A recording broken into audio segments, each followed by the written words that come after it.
Dar cum poți să cunoști acest eu, acest ceva care este mai intim decât mintea? Nu poți cunoaște cu mintea. Poți vorbi după aceea, după o experiență de extaz sau o experiență cosmică, de conștiință cosmică, poți după aceea să traduci, a fost așa sau pe dincolo, dar atunci, acolo, nu mai există această, ea se afirmă în absența minții. Deci, ceea ce începe a fi un obiect de meditație, inima, este la începutul meditației un obiect, se revelează a fi un instrument de cunoaștere, deci inima este, prin intermediul inimii, cunoști o realitate divină, se deschide ceva, e mijloc de cunoaștere, și inima, în final, se revelează a fi tu însuți, a fi sursa însăși a meditației, subiectul însuși.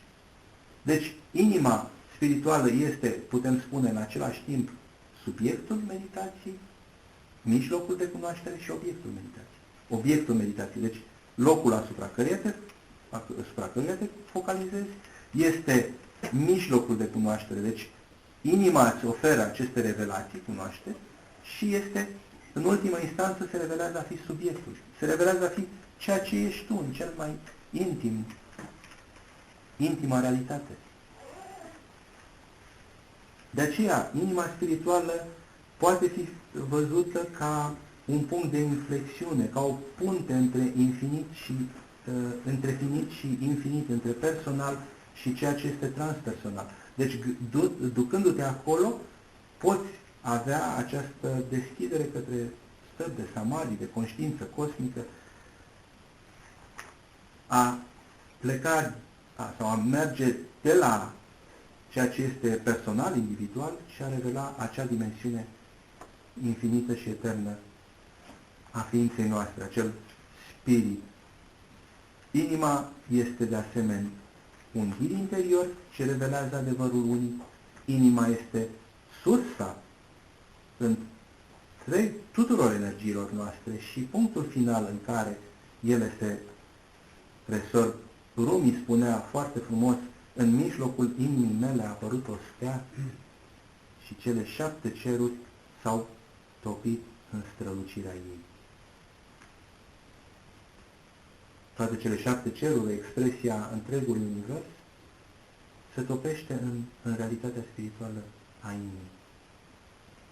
Inima este sălașul tuturor misterelor profunde. În acest sens ea este numită peștera inimii, guha, acea taină a suveranității mistice a inimii. Inima are ceva regal, inima este misterul cel mai înalt și are unele calități care sunt imperceptibile pentru acela care nu trăiește profund spiritual, care ignoră această dimensiune. Inima revelează și o realitate care este precum un vid absolut. Chiar în budism se vorbește, se spune, nu există alt Buddha decât inima. Toate fenomenele nu sunt altceva decât inima, spunea Taosim. Iar René Guénon, un mare ezoterist care a aderat la tradiția islamică din punct de vedere practic, vorbea despre această pace a vidului, despre acest es-sakinah din ezoterismul islamic, care este exact aceeași expresie a centrului. Inima este de asemenea expresia acelei vibrații, acelei emoții despre care vorbeam, acelui freamăt sacru, pe care în tradiția șaivismului cașmirian ei au numit-o spanda sau freamătul sacru al inimii. Deci inima nu este doar sufletul, doar activitatea psihică, este mult mai mult de atât, nu este doar anahata chakra, un centru de forță, este o realitate dincolo de orice centru de forță. Este, am putea spune, din moment ce este considerat a fi sursa conștiinței, este chiar locul unde conștiința martor, acel eu, ar trebui să fie așezat. Deci, acest eu care sunt atent sau sunt conștient de gândurile mele, n-ar trebui să fie plasat la nivelul minții, pentru că atunci am putea vorbi despre o regresie la infinit. Eu pot să-mi imaginez un martor al gândurilor mele, apoi să-mi imaginez un martor al martorilor, al martorului care este martorul gândurilor mele, apoi un martor al martorului gândurilor mele și tot așa, nu? Nu e niciun fel de salt, e totul pe orizontală. Dar dacă plasăm acest martor în inimă, cine sunt eu? Deci un martor al gândurilor, un martor al sentimentelor în inimă, un sentiment de stabilitate apare odată cu aceasta. Nu mai este doar acest joc al minții. Mintea se poate juca mai infinit. Dar există un sentiment de stabilitate. Când spui, îmi dau cuvântul, sau pui legământ inima, nu pui legământ mintea. Mintea e fluctuantă. Ceea ce reprezintă ceva stabil în ființa noastră este această realitate a inimii.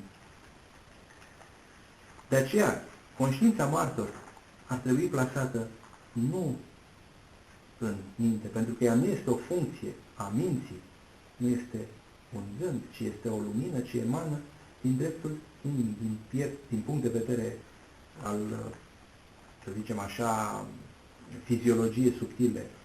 Despre aceasta sper să avem timp să vorbim mai mult cu altă ocazie. Există și o altă atitudine în practica spirituală, în general. Mintea și urmând strategiile minții, dorești să cucerești.